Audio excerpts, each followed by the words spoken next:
আপোনাক ইয়াত আহি কেনেকুৱা লাগিল? খুব ভাল লাগিল, খুব ভাল লাগিল। আধ্যাত্মিক স্থানত হয়।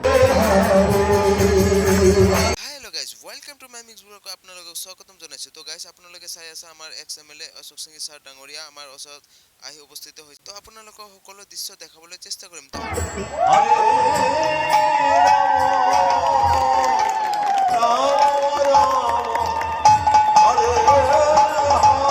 চবৰ ফাৰ্ষ্টতে ফুলম গামছাৰে সন্মানিত কৰিলে। কৰাৰ পিছত ছাৰ অহাৰ পিছত ছাৰ ক'লে যে ছাৰ আপুনি আহিছে যে এইটো আমাৰ বহুত, আপুনি যে আহিছে আমাৰ ওচৰত আমি এইটোতে খুচি, আমি বহুত ভাল পাইছোঁ।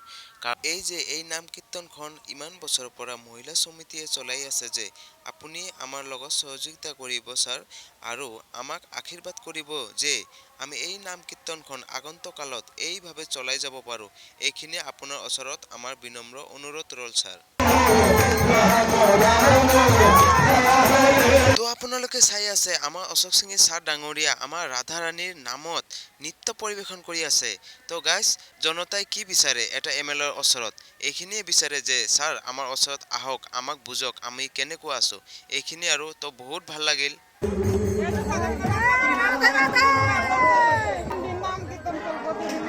ছাৰ আপোনাক কিবা সুধিব খুজিম ছাৰ এই কমিটিৰ ওচৰত। ছাৰ আপোনাক ইয়াত আহি কেনেকুৱা লাগিল?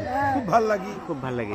আধ্যাত্মিক স্থানত হয় ছাৰ। সকলে বিচাৰে, হয়, প্ৰত্যেকজন মানুহ বিচাৰে শান্তিত থাকিব শান্তি পাৰে। থাকিব। ঠিক এই ৰাধা কৃষ্ণক কিয় কৰা হয়? হয় যাতে মানুহক ভাল পাব হয় পাৰে। ছাৰ। এইটো কোনো জাতি ধৰ্ম নিৰ্বিশেষে হয় ছাৰ। ইয়াত প্ৰত্যেকজন মানুহে যাতে শান্তিত বসবাস কৰিব পাৰে। হয় ছাৰ। আমি মানুহ হৈ জন্ম লৈছোঁ হয় পৃথিৱীত। ছাৰ।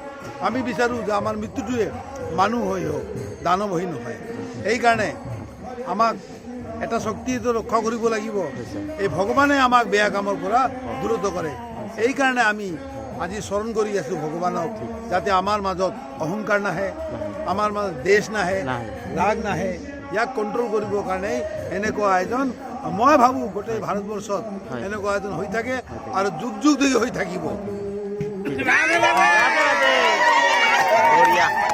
তো গাইজ, আপোনালোকে চালে আমাৰ ওচৰত আমাৰ ছাৰ আহিছিল, আমাৰ এম এল এ এক্স এম এল এ ছাৰ আহিছিল। তো আমাৰ কীৰ্তনত মানে অংশগ্ৰহণ কৰিল আৰু আমাৰ ভিডিঅ'টো গোটেই দেখিব আৰু চাই কেনেকুৱা লাগে ক'ব। আমাৰ ছাৰ এতিয়া গৈ আছে, আপোনালোকক গোটেই দৃশ্য দেখাবৰ কাৰণে চেষ্টা কৰিলোঁ।